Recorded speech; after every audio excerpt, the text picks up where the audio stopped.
ఏలూరు ప్రాంతంలో ఇలాగే ఓ చోట మీటింగ్కి వెళ్ళాను.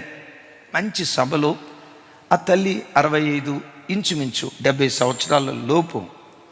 దేవుని కృప, ఆ రోజుల్లో ఆ మీటింగ్కి 2000 నుంచి 3000 మంది ప్రజలు వచ్చారు. చాలా మంచి సంఘం ఆ తల్లిది.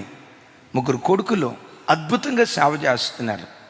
ఆ తల్లితో మాట్లాడుతా అమ్మా, నిజంగా దేవుడు ఎంత అద్భుతంగా మిమ్మల్ని నిలవబెట్టాడు కదా, ఎంత చక్కగా మిమ్మల్ని మీ పిల్లల్ని యజమానుని ఆశీర్వదించి దేవుడు తన సేవలో వాడుకుంటున్నాడు కదా, ఎంత ధన్యరాలు కదా తల్లి అని అంటా ఉంటే ఆ తల్లి ఏముందో తెలుసా?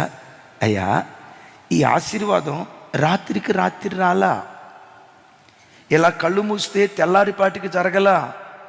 కొన్ని సంవత్సరాల నిరీక్షణ అయ్యా, కొన్ని సంవత్సరాల కన్నీళ్ళయ్యా, కొన్ని సంవత్సరాల ఎదురుచూపు అయ్యా.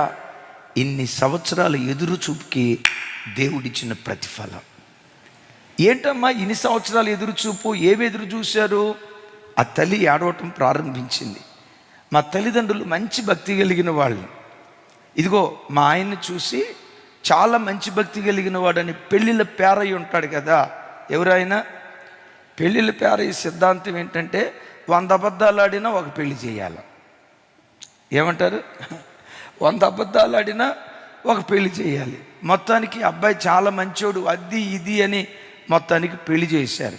అసలు అబ్బాయికి ఏ చెడు అలవాటు లేదు, బుద్ధివంతుడు, ఒక్క పొడి కూడా తినడం.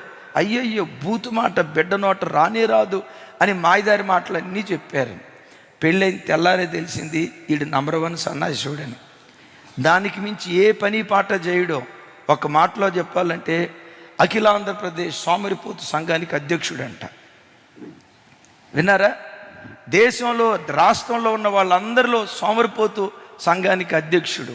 ఈ తల్లి ఏలూరులో స్టాఫ్ నర్స్గా ఉద్యోగం చేసేదట. భార్యను హెరాస్మెంట్ చేసేవాడు. తోటి నర్సులు అంతా అన్నారు, ఆ తాగుబోతుడితో ఎందుకమ్మా, వాడితో ఎందుకు నువ్వు కాపురం చేస్తావు, మాకు చెప్పు, మాకు తెలిసిన మహిళా మండలి ఉన్నారు, ఆ మహిళా మండలికి కనుక చెప్తే చెప్పండి, ఎక్కడికక్కడ బొక్కలు ఎరగదీసేస్తారు. మహిళా మండలిలో పెడితే కానీ వాడు సెట్ అవుతాడు.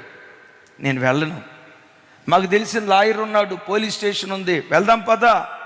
ఆ తల్లి అంది, పోలీస్ స్టేషన్ దగ్గర దొరకని న్యాయం నా దేవుని దగ్గర నాకు దొరుకుతుంది.